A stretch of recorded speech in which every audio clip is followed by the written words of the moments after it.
Hai guys, pernah nggak sih kalian kepikiran kalau di satu proses itu bisa menghasilkan beberapa produk? Gimana ya caranya untuk bagi biaya produksi? Nah, kalau kalian penasaran, ikutin video kita ya, karena kita akan membahas salah satu cara yang paling simpel untuk mengalokasikannya adalah metode biaya rata-rata per produk. Yuk simak videonya. Nah, jadi cara membagi biaya produksi jika satu proses bisa menghasilkan beberapa produk itu dengan alokasi biaya gabungan menggunakan metode biaya rata-rata per produk, di mana metode biaya rata-rata per produk itu merupakan metode alokasi biaya gabungan yang membagi total biaya secara merata berdasarkan jumlah yang dihasilkan, sehingga setiap unit produk tanpa melihat jenis atau nilainya dianggap memiliki biaya yang sama. Nah, karena metode ini sangat sederhana dan mudah diterapkan, maka metode ini sering sekali digunakan. Ada beberapa langkah-langkah alokasi biaya dengan menggunakan alokasi gabungan metode rata-rata per produk. Identifikasi biaya gabungan atau joint cost. Hal yang pertama perlu kita lakukan adalah mengumpulkan semua biaya gabungan yang dikeluarkan hingga titik pisah produksi atau split off point. Biaya ini meliputi seluruh biaya produksi sebelum produk-produk dipisahkan menjadi item yang berbeda, seperti biaya bahan baku, biaya tenaga kerja, dan biaya overhead. Tentukan objek biaya. Selanjutnya, menentukan produk-produk yang akan menerima alokasi biaya gabungan. Biasanya, objek biaya merupakan produk bersama atau joint product yang dihasilkan secara bersamaan hingga titik pisah.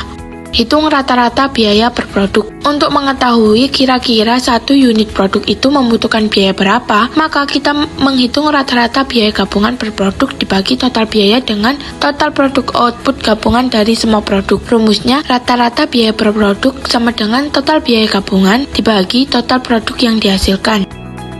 Alokasi biaya ke setiap produk. Langkah terakhir setelah mendapatkan rata-rata biaya per produk, kalikan angka tersebut dengan jumlah produk dari masing-masing produk untuk mengetahui bagian biaya gabungan yang dialokasikan ke produk masing-masing. Rumusnya, alokasi biaya produk A sama dengan rata-rata biaya per produk dikali jumlah produk A. Lakukan hal yang sama untuk produk-produk lainnya.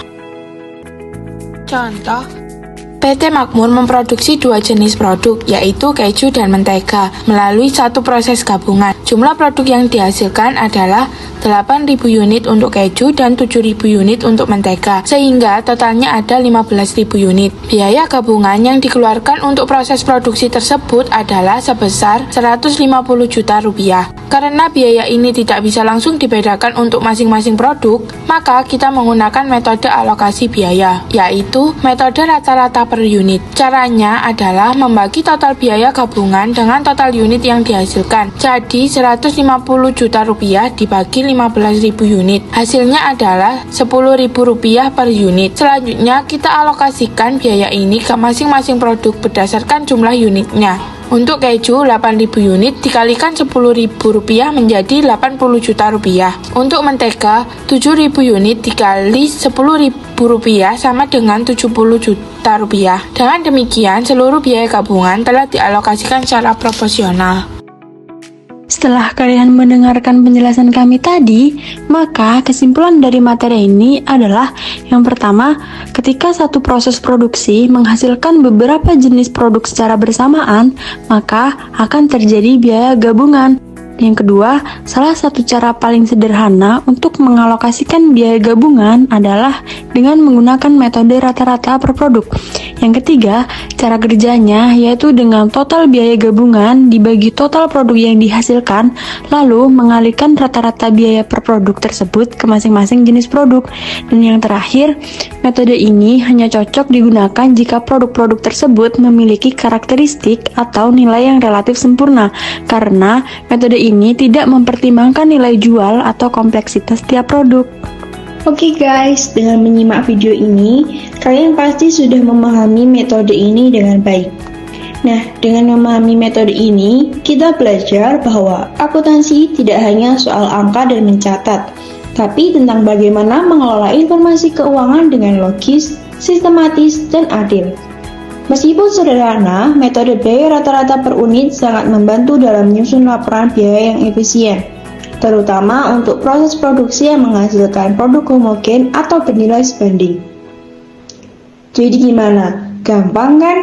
Ayo semangat belajar dan terima kasih sudah menyimak video sampai akhir. Semoga bermanfaat dan dapat dipahami. Jangan lupa like dan share ya.